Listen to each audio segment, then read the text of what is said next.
മനുഷ്യരാശി ഈ ഭൂമിയിലേക്ക് വരുന്നതിന് ദീർഘമായ യുഗങ്ങൾക്ക് മുൻപ് ഈ ഭൂമി ആരായിരുന്നു ഭരിച്ചിരുന്നത്? ആ നിഗൂഢതയുടെ ആഴങ്ങളിലേക്ക് നമുക്കിറങ്ങിച്ചെല്ലാം. മനുഷ്യവംശത്തിന്റെ ചരിത്രം ആരംഭിക്കുന്നത് ആദം അലൈഹിസ്സലാമിലൂടെയാണെന്ന കാര്യത്തിൽ നമുക്ക് തർക്കമില്ല. അത് ഇസ്ലാമിക വിശ്വാസത്തിന്റെ അടിസ്ഥാനപരമായൊരു തത്വമാണ്. എന്നാൽ മനുഷ്യൻ ഈ ഭൂമിയിൽ വസിക്കാൻ തുടങ്ങുന്നതിനും എത്രയോ കാലം മുൻപ് തന്നെ ഭൂമിയുടെ ചരിത്രം ആരംഭിച്ചിരുന്നു എന്നത് നിഷേധിക്കാനാവാത്ത സത്യമാണ്. ആദം അലൈഹിസ്സലാം ഈ മണ്ണിൽ ആദ്യമായി കാലുകുത്തുന്നതിനും എത്രയോ യുഗങ്ങൾ മുൻപ് നമ്മൾ ഇന്ന് അനുഭവിക്കുന്ന ഈ പ്രകൃതിയും മലനിരകളും സമുദ്രങ്ങളും മറ്റൊരു അദൃശ്യ സാമ്രാജ്യത്തിന്റെ കീഴിലായിരുന്നു. മനുഷ്യൻ കേവലമൊരു സാക്ഷിയായി പോലുമില്ലാതിരുന്ന ആ ആദിമയുഗങ്ങളിൽ ഭൂമി മറ്റാരുടെയൊക്കെയോ ആവാസ കേന്ദ്രമായിരുന്നു. നമ്മൾ ഇന്ന് കാണുന്ന നാഗരികതകൾക്കും എത്രയോ മുൻപേ ഇവിടെ മറ്റൊരു വർഗം വിഹരിച്ചിരുന്നു. ഇവർ വെറുമൊരു മിത്തല്ല, മറിച്ച് മനുഷ്യന്റെ അസ്തിത്വത്തിനു മുൻപേ ഈ ഭൂമിയെ തങ്ങളുടെ സാമ്രാജ്യമാക്കി മാറ്റിയവരാണ്. എന്തിനാണ് വാനലോകത്തെ മലക്കുകൾ മനുഷ്യന്റെ സൃഷ്ടിപ്പിനെക്കുറിച്ച് അല്ലാഹുവിനോട് സംശയം ചോദിച്ചത്? മുമ്പ് ഇവിടെ നടന്ന ഏതു മഹാദുരന്തമാണ് വെളിച്ചത്തിന്റെ സൈന്യമായ മലക്കുകളെ പോലും ഭയപ്പെടുത്തിയത്? തീയിൽ നിന്ന് സൃഷ്ടിക്കപ്പെട്ടവരും അദൃശ്യമായ ലോകത്തു നിന്ന് വന്നവരും തമ്മിൽ ഈ മണ്ണിൽ വെച്ച് നടന്ന ആ മഹാസമരത്തിന്റെ ബാക്കി പത്രം എന്താണ്? അഹങ്കാരത്തിന്റെ അഗ്നിയിൽ നീറിപ്പോയ ഒരു വർഗത്തിന്റെയും ശൂന്യതയിൽ നിന്ന് മണ്ണുകൊണ്ട് പടുത്തുയർത്തപ്പെട്ട പുതിയൊരു ഖിലാഫത്തിന്റെയും ഇതിഹാസം. ഇത് വെറുമൊരു കഥയല്ല, നമ്മുടെ നിലനിൽപ്പിന്റെ രഹസ്യരേഖയാണ്. നമുക്ക് മുൻപേ ഇവിടെ ജീവിച്ച് മണ്ണടിഞ്ഞവരുടെ ആ ചരിത്രം നമ്മൾ അറിഞ്ഞിരിക്കണം. ഭൂമിയുടെ ഈ നിശബ്ദമായ യുഗങ്ങൾ നമ്മോട് പറയുന്നത് നമ്മുടെ തന്നെ ഭാവിയെക്കുറിച്ചാണ്. ഓരോ ശ്വാസത്തിലും മറഞ്ഞു നിൽക്കുന്ന ആ ആദിമ രഹസ്യങ്ങൾ ഓരോന്നായി പുറത്തുവരുന്നു. ഇത് കേവലമൊരു ചരിത്രമല്ല, പ്രപഞ്ചത്തിന്റെ ഗതിമാറ്റിയ ആ മഹാസംഭവങ്ങളുടെ പുനരാവിഷ്കാരമാണ്. ഭൂമി അതിന്റെ ആദ്യത്തെ ഉടമകളെ വരവേറ്റ ആ നിമിഷം മുതൽ അവർ നാമാവശേഷമായ ആ ഭീകര നിമിഷം വരെ നമുക്ക് പരിശോധിക്കാം. ഓരോ മൺതരിയും വിളിച്ചു പറയുന്ന ആ സത്യങ്ങൾ ഇതാ ആദ്യമായി നിങ്ങളുടെ മുന്നിലേക്ക്. തുടരുന്നതിനു മുൻപായി ഇതുപോലുള്ള വിസ്മയിപ്പിക്കുന്ന ആദിമ രഹസ്യങ്ങൾക്കായി ട്രൂ ഹിസ്റ്ററി സിനിമ ഇപ്പോൾ തന്നെ സബ്സ്ക്രൈബ് ചെയ്യൂ. അല്ലാഹു ഈ പ്രപഞ്ചത്തെ സൃഷ്ടിച്ചപ്പോൾ ഭൂമി ഇന്നത്തെ പോലെ ശാന്തമായിരുന്നില്ല. ഖുർആൻ പറയുന്നതുപോലെ 6 ഘട്ടങ്ങളിലായാണ് ആകാശഭൂമികൾ സൃഷ്ടിക്കപ്പെട്ടത്. ഇവ ദീർഘമായ കാലഘട്ടങ്ങൾ നീളുന്ന രൂപീകരണ യുഗങ്ങളായിരുന്നു. പർവ്വതങ്ങൾ ഔത്താദ് അഥവാ ആണിയായി ഭൂമിയെ ഉറപ്പിക്കാൻ സ്ഥാപിക്കപ്പെട്ടതും ലാവകൾ ഉറച്ച് കരഭാഗങ്ങൾ രൂപപ്പെട്ടതും ഈ കാലത്താണ്. ഇന്ന് നാം കാണുന്ന ശാന്തമായ പ്രകൃതിക്ക് പിന്നിൽ അന്ന് നടന്നത് പ്രക്ഷുബ്ധമായ മാറ്റങ്ങളായിരുന്നു. ഓരോ അഗ്നിപർവ്വത സ്ഫോടനവും വരാനിരിക്കുന്ന ഒരു ജീവന്റെ ഒരുക്കമായിരുന്നു. ഭൂമിയിലെ വായു പോലും അന്ന് കനത്ത പുകപടലങ്ങളെ നിറഞ്ഞിരുന്നു. ഇമാം ഇബ്നു കസീർ തന്റെ അൽ ബിദായ വൻ നിഹായയിൽ വിവരിക്കുന്നത് പ്രകാരം അല്ലാഹുവിന്റെ അർശ് അന്ന് വെള്ളത്തിനു മുകളിലായിരുന്നു. ലോകത്ത് വെളിച്ചവും ഇരുട്ടും വേർതിരിയുന്ന ആ സന്ധിയിൽ മലക്കുകൾ വാനലോകത്ത് സദാസമയവും സ്തുതികീർത്തനങ്ങൾ പാടിക്കൊണ്ടിരിക്കെ ഭൂമി അതിന്റെ ആദ്യത്തെ അധിവാസികൾക്കായി കാത്തിരിക്കുകയായിരുന്നു.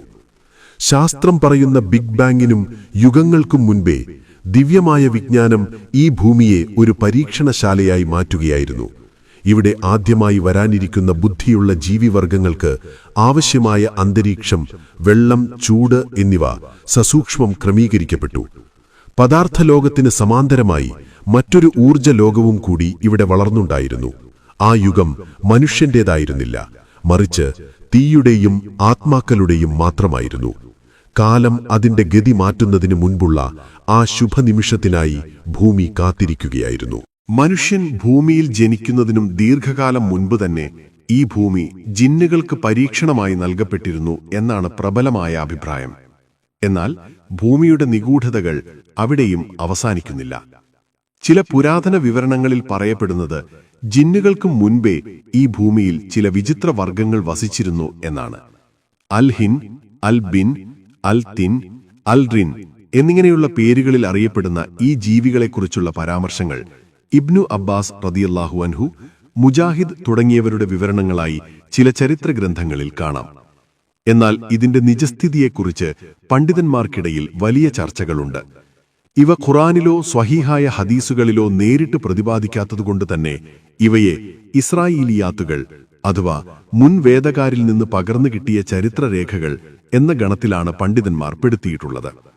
ഈ വർഗങ്ങൾ ജിന്നുകളേക്കാൾ ബലഹീനരായിരുന്നെങ്കിലും ഭൂമിയിൽ ആദ്യമായി അക്രമത്തിന്റെയും രക്തച്ചൊരിച്ചിലിന്റെയും വിത്തുപാകിയത് ഇവരാണെന്ന് ചില പുരാതന ആഖ്യാനങ്ങൾ സൂചിപ്പിക്കുന്നു. ഇവരുടെ നാശത്തിനു ശേഷമാണ് ജിന്നുകൾ ഈ മണ്ണിൽ അധികാരം പിടിച്ചെടുത്തത്.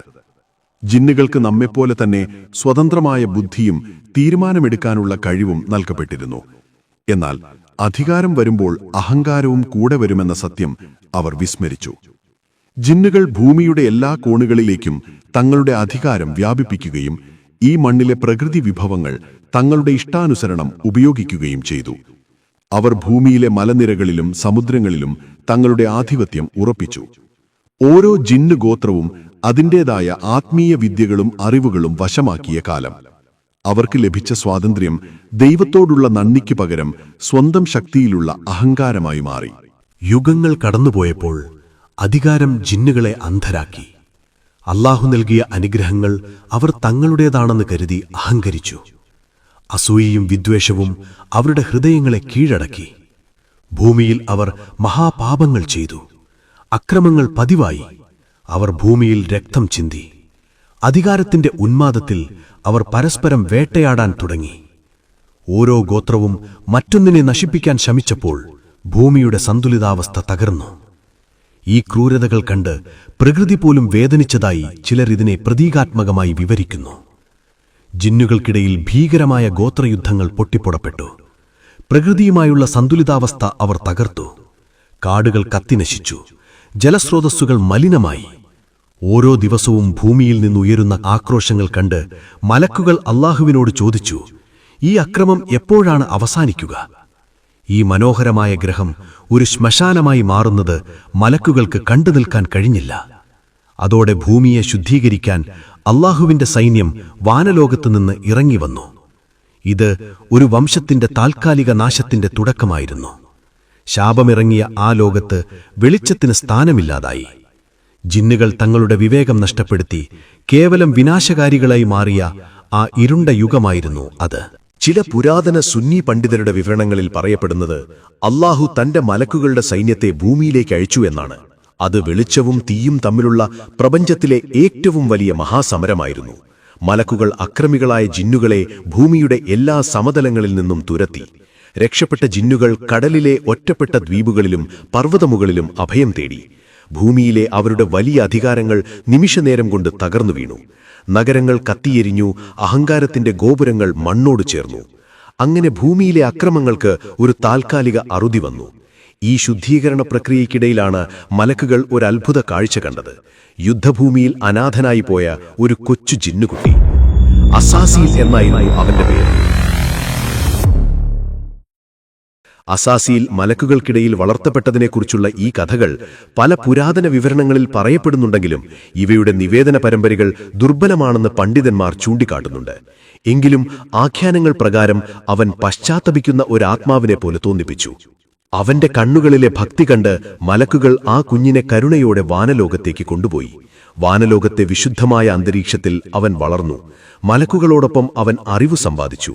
എന്നാൽ ആ കുട്ടി പിന്നീട് ലോകചരിത്രത്തെ തന്നെ മാറ്റിമറിക്കുന്ന മഹാവില്ലനായി മാറുമെന്ന് അന്നാരും കരുതിയില്ല.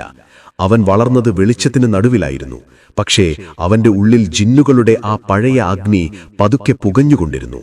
തന്റെ വർഗത്തിന്റെ പ്രകൃതം അവൻ മറന്നിരുന്നില്ല. ഉള്ളിലെ കനൽ പുറത്തു കാണിക്കാതെ അവൻ മലക്കുകൾക്കിടയിൽ തന്റേതായ ഇടം പടുത്തുയർത്തി. അസാസീൽ എന്ന ആ ജിന്നുകുട്ടി മലക്കുകൾക്കിടയിൽ ഒരു വലിയ ആരാധകനായി വളർന്നു. അവന്റെ ഭക്തിയും ആരാധനയും മലക്കുകളെപ്പോലും പിന്നിലാക്കുന്നതായിരുന്നു. ചില വിവരണങ്ങൾ പ്രകാരം വാനലോകത്തെ ചില രഹസ്യങ്ങളും അറിവുകളും അവന് ലഭിച്ചിരുന്നു.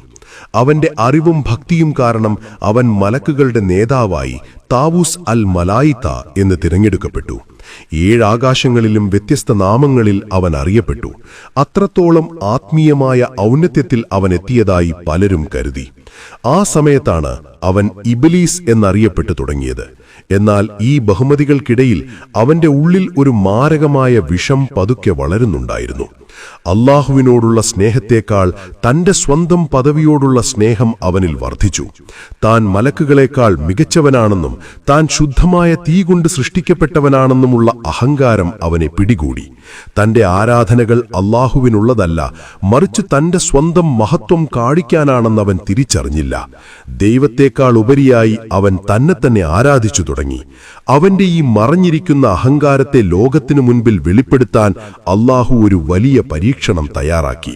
പ്രപഞ്ചത്തിന്റെ ഗതി തന്നെ മാറാൻ പോകുകയായിരുന്നു. ഒരു പുതിയ ഖലീഫയുടെ വരവ് അവന്റെ അഹങ്കാരത്തിനേറ്റ ഏറ്റവും വലിയ പ്രഹരമായി മാറി. ഭൂമി പൂർണ്ണമായും ശുദ്ധമായതോടെ അല്ലാഹു ആ നിർണായക പ്രഖ്യാപനം നടത്തി: ഇന്നി ജാഇലുൻ ഫിൽ അർളി ഖലീഫ. തീർച്ചയായും ഞാൻ ഭൂമിയിൽ ഒരു പ്രതിനിധിയെ നിയമിക്കാൻ പോകുന്നു. ഇത് കേട്ട മലക്കുകൾ സ്തംഭിച്ചുപോയി. ജിന്നുകളും ഹിന്നുകളും വരുത്തിയ നാശങ്ങൾ നേരിൽ കണ്ട മലക്കുകളുടെ ന്യായമായ ആശങ്കയായിരുന്നു അവരെക്കൊണ്ട് ആ ചോദ്യം ചോദിപ്പിച്ചത്.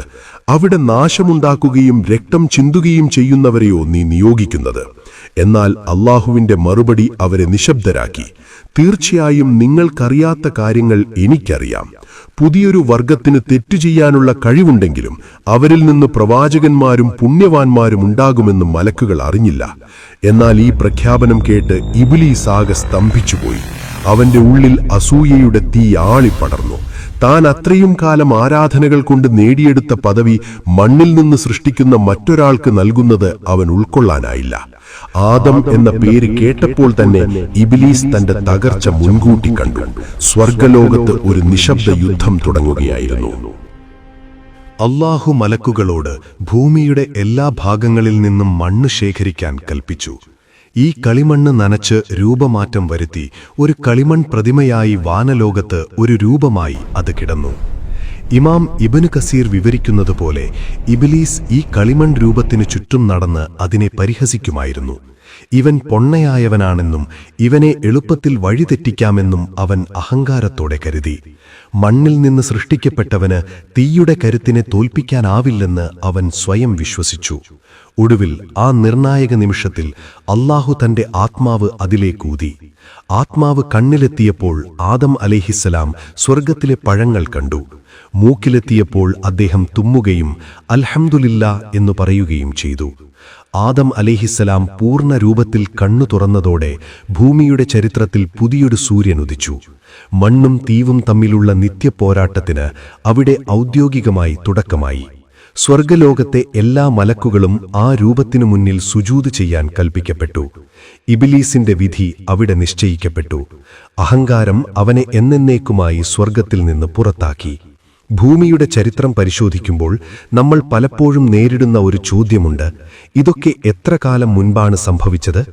ഇവിടെയാണ് കാലം എന്ന നിഗൂഢതയിലേക്ക് നാം പ്രവേശിക്കുന്നത്. നമ്മൾ ഇന്നളക്കുന്ന സെക്കൻഡുകളും വർഷങ്ങളും കേവലം മനുഷ്യരുടെ അനുഭവങ്ങൾ മാത്രമാണ്. സൂര്യന്റെയും ചന്ദ്രന്റെയും ചലനത്തെ അടിസ്ഥാനമാക്കി നാം നിർമ്മിച്ച അളവുകോലുകൾ അന്നുണ്ടായിരുന്നില്ല. എന്നാൽ ആദം അലൈഹിസ്സലാം മുൻപുള്ള ആ ലോകം നമ്മുടെ കലണ്ടറുകൾ കൊണ്ട് അളക്കാൻ കഴിയില്ല. അല്ലാഹുവിന് മുൻപും പിൻപും എന്ന വേർതിരിവില്ല. ഭൂമിയും ആകാശവും സൃഷ്ടിക്കപ്പെട്ട ആ 6 ഘട്ടങ്ങൾ എത്രകാലം നീണ്ടുനിന്നുവെന്ന് ആർക്കെങ്കിലും കൃത്യമായി പറയാൻ കഴിയില്ല. ജിന്നുകൾ ഈ ഭൂമിയിൽ വസിച്ചത് എത്ര കാലമാണ്? നമുക്കറിയില്ല എന്നതാണ് സത്യം. നമ്മൾ അറിയുന്ന ഈ സമയം മനുഷ്യവംശത്തിന് നൽകപ്പെട്ട ഒരു പരീക്ഷണോപാധി മാത്രമാണ്. ആദമിനു മുൻപുള്ള ലോകം ഒരു അനന്തമായ സമയത്തിന്റെ പ്രവാഹമായിരുന്നു. അവിടെ ഓരോ നിമിഷവും മറ്റൊരു മാനത്തിലായിരുന്നു സഞ്ചരിച്ചിരുന്നത്. ഭൂമിയിൽ നാം ഇന്ന് കാണുന്ന വലിയ മാറ്റങ്ങൾ, ഭീമാകാരമായ പ്രളയങ്ങൾ, അഗ്നിപർവ്വത സ്ഫോടനങ്ങൾ, ഭൂമിയുടെ ആകൃതി തന്നെ മാറ്റിമറിച്ച തകർച്ചകൾ, ഇവയെല്ലാം വെറുമൊരു പ്രകൃതിക്ഷോഭം മാത്രമായിരുന്നു. സയൻസ് ഇതിനെ വൻകരകളുടെ സ്ഥാനചലനമെന്നും ഹിമയുഗങ്ങളെന്നും വിളിക്കുമ്പോൾ നമുക്ക് മുന്നിൽ ഒരു വലിയ ചോദ്യമുയരുന്നുണ്ട്. മനുഷ്യൻ വരുന്നതിനു മുൻപേ ഭൂമിയിൽ നടന്ന ഈ മഹാവിനാശങ്ങൾ യഥാർത്ഥത്തിൽ ഒരു ശുദ്ധീകരണമായിരുന്നോ? ജിന്നുകൾ ഭൂമിയിൽ വരുത്തിവെച്ച പാപങ്ങളുടെ അവശിഷ്ടങ്ങൾ തുടച്ചു നീക്കാൻ അല്ലാഹു നടത്തിയ ഒരു റീസെറ്റായിരുന്നു അത്. ആദമിനെ വരവേൽക്കാൻ പാകത്തിൽ ഭൂമിയെ കഴുകി വെടിപ്പാക്കിയ ആ മഹാപ്രളയങ്ങൾ വരാനിരിക്കുന്ന ഒരു പുതിയ വംശത്തിനു വേണ്ടിയുള്ള ഒരുക്കങ്ങളായിരുന്നു. വിസ്മൃതിയിലാണ്ട ആ സാമ്രാജ്യങ്ങളെ ഭൂമിയുടെ അടിത്തട്ടിലേക്ക് ഒളിപ്പിച്ചുവെച്ച് മനുഷ്യനു വേണ്ടി പുതിയൊരു ചരിത്രം രചിക്കാൻ പ്രകൃതിയെ അല്ലാഹു ഒരുക്കുകയായിരുന്നു. ഉറപ്പിച്ചു പറയാനാവില്ലെങ്കിലും ചിന്തിക്കുന്നവർക്ക് ഇതിൽ വലിയ പാഠങ്ങളുണ്ട്. മനുഷ്യന്റെ വരവ് ഭൂമിയുടെ ചരിത്രത്തിലെ ഏറ്റവും നിർണായകമായൊരു പരീക്ഷണമാണ്. നമുക്ക് മുൻപേ ഈ മണ്ണിൽ വസിച്ചിരുന്ന ജിന്നുകൾക്ക് അല്ലാഹു സ്വതന്ത്രമായ ഇച്ഛാശക്തി നൽകിയിരുന്നു. എന്നാൽ അധികാരം കിട്ടിയപ്പോൾ അവർ അഹങ്കാരികളായി മാറി പരാജയപ്പെട്ടു. അല്ലാഹു നൽകിയ അനുഗ്രഹങ്ങൾ മറന്ന് അവർ ഭൂമിയിൽ രക്തം ചിന്തി. ആ സാമ്രാജ്യം നിമിഷങ്ങൾക്കുള്ളിൽ തകർക്കപ്പെട്ടു. അവർക്ക് ലഭിച്ച അറിവിനെ അവർ അഹങ്കാരത്തിനുള്ള ആയുധമാക്കി. ജിന്നുകൾ പരാജയപ്പെട്ട ആ പരീക്ഷണശാലയിലേക്കാണ് ഇപ്പോൾ മനുഷ്യൻ നിയോഗിക്കപ്പെട്ടിരിക്കുന്നത്. ഇതാണ് ഭൂമിയിലെ അവസാനത്തെ അവസരം. നമ്മൾ ജീവിക്കുന്ന ഈ ഭൂമി ഒരിക്കലും ഒരു സ്വർഗമല്ല, മറിച്ച് കേവലം ഒരു പരീക്ഷണ മൈതാനം മാത്രമാണ്. ഇവിടെ നമ്മൾ നേരിടുന്ന ഓരോ പ്രതിസന്ധിയും നമ്മെ പരീക്ഷിക്കാനാണ്. ജിന്നുകളെപ്പോലെ അഹങ്കരിച്ച് നാശത്തിലേക്ക് പോകണോ, അതോ ആദം നബിയെപ്പോലെ വിനയത്തോടെ ദൈവത്തിലേക്ക് മടങ്ങണോ എന്നതാണ് നമ്മുടെ മുന്നിലുള്ള ചോദ്യം. മനുഷ്യന്റെ ഹൃദയം ഈ പ്രപഞ്ചത്തിലെ ഏറ്റവും വലിയ പരീക്ഷണശാലയാണ്. ഓരോ ചുവടും നമ്മെ നമ്മുടെ ആത്യന്തിക ലക്ഷ്യത്തിലേക്ക് അടുപ്പിക്കുന്നു. ഭൂമി മനുഷ്യന് മാത്രമുള്ള ഇടമാണെന്ന് നിങ്ങൾ കരുതുന്നുണ്ടോ? ജിന്നുകളുടെ ആ പഴയ സാമ്രാജ്യം തകർക്കപ്പെട്ടെങ്കിലും അവർ ഈ ഭൂമി വിട്ടുപോയിട്ടില്ല. ജിന്നുകൾ ഇന്നും ഇവിടെ തന്നെയുണ്ട്. പക്ഷെ അവർ മറ്റൊരു മാനത്തിലാണ് വസിക്കുന്നത്. അല്ലാഹു അവർക്കും നമുക്കുമിടയിൽ ഒരു മറ നിശ്ചയിച്ചിട്ടുണ്ട്. നമ്മുടെ കാഴ്ചാപരിധിക്ക് അപ്പുറത്തുള്ള മറ്റൊരു പെർസെപ്ഷനിലാണ് അവരുടെ ലോകം. നമ്മൾ തനിച്ചാണെന്ന് കരുതുന്ന ഓരോ നിമിഷത്തിലും നീ ഒറ്റയ്ക്കല്ല എന്ന ആ ഭയപ്പെടുത്തുന്ന സത്യം നിശബ്ദമായി നിൽക്കുന്നുണ്ട്. ഇരുട്ടിന്റെ ആ പഴയ ഉടമകൾ ഇന്നും നമുക്കൊപ്പം ശ്വസിക്കുന്നുണ്ട്. ഈ അദൃശ്യ സാന്നിധ്യം നമ്മുടെ ഓരോ ചുവടിലും നമ്മെ പിന്തുടരുന്നു. അതീവ സൂക്ഷ്മമായ ഒരു ഹൊറർ എലമെന്റ് പോലെ ഈ അദൃശ്യ സാന്നിധ്യം നമ്മുടെ ഓരോ ചുവടിലും നിശബ്ദമായി പിന്തുടരുന്നു. അവർ നമ്മെ നിരീക്ഷിക്കുന്നു, എന്നാൽ നമ്മൾ അവരെ കാണുന്നില്ല. ഇബ്ലീസിന് മനുഷ്യരോടുള്ള പകയ്ക്ക് പിന്നിൽ വലിയൊരു ചരിത്രമുണ്ട്. അവൻ 2 വലിയ കാലഘട്ടങ്ങൾക്ക് സാക്ഷിയായവനാണ്. ജിന്നുകളുടെ സാമ്രാജ്യം തകർക്കപ്പെട്ടതും ആദം നബിയുടെ ഉദയവും ഇബ്ലീസ് നേരിൽ കണ്ടതാണ്. മനുഷ്യനെ നശിപ്പിക്കാൻ അവൻ ഇത്രയധികം താൽപ്പര്യം കാണിക്കുന്നത് അത് വെറുമൊരു വൈരാഗ്യമല്ലാത്തതുകൊണ്ടാണ്. മനുഷ്യൻ തന്റെ പഴയ സാമ്രാജ്യം തട്ടിയെടുത്തവരാണെന്ന് അവൻ വിശ്വസിക്കുന്നു. തന്റെ വിനയം വെറുമൊരു പുറന്തോട് മാത്രമായിരുന്നു എന്ന് അവൻ തെളിയിച്ചു കഴിഞ്ഞു. ഇത് വെറുമൊരു വൈരാഗ്യമല്ല, ഇതൊരു ചരിത്രപരമായ പകയാണ്. മനുഷ്യൻ വീണ്ടും ജിന്നുകളുടെ അതേ അബദ്ധം ആവർത്തിക്കുമെന്നും അവരെയും ഭൂമിയിൽ നിന്ന് തുടച്ചു നീക്കാമെന്നും ഇബ്ലീസ് ഇന്നും വിശ്വസിക്കുന്നു. അവന് അവസാനത്തെ യുദ്ധത്തിനായി കാത്തിരിക്കുകയാണ്.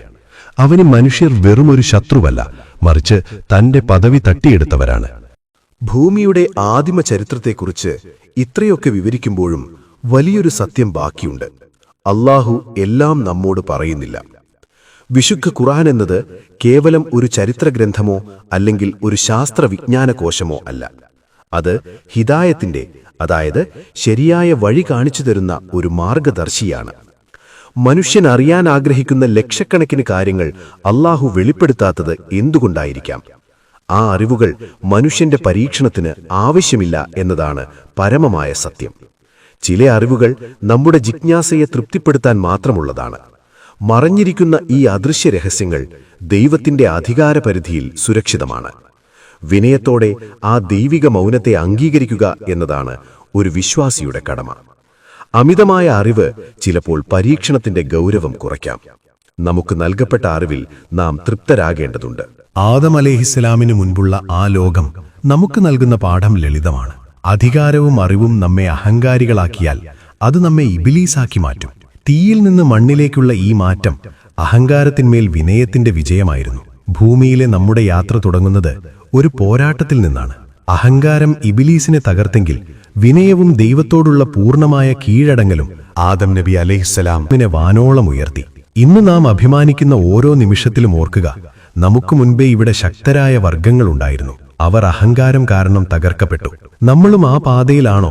ജിന്നുകളുടെ അതേ അബദ്ധം നമ്മളും ആവർത്തിക്കുമോ? ചരിത്രത്തിന്റെ ഈ മറഞ്ഞുകിടക്കുന്ന ഇടനാഴികളിലൂടെ ഇനിയും യാത്ര ചെയ്യാൻ നിങ്ങൾ ആഗ്രഹിക്കുന്നുണ്ടോ? എങ്കിൽ നമുക്ക് ഒരുമിച്ച് മുന്നോട്ടു പോകാം. ചരിത്രത്തിന്റെ വിസ്മൃതിയിലാണ്ട അധ്യായങ്ങൾ തേടിയുള്ള ഈ യാത്രയിൽ ഞങ്ങളോടൊപ്പം ചേരാൻ ട്രൂ ഹിസ്റ്ററി സിനിമ ഇപ്പോൾ തന്നെ സബ്സ്ക്രൈബ് ചെയ്യൂ. നിങ്ങളുടെ ചിന്തകളും നിരീക്ഷണങ്ങളും താഴെ കമന്റ് ചെയ്യൂ. നമുക്ക് മറ്റൊരു നിഗൂഢ ചരിത്രവുമായി വീണ്ടും കാണാം. അസ്സലാമുലൈക്കും.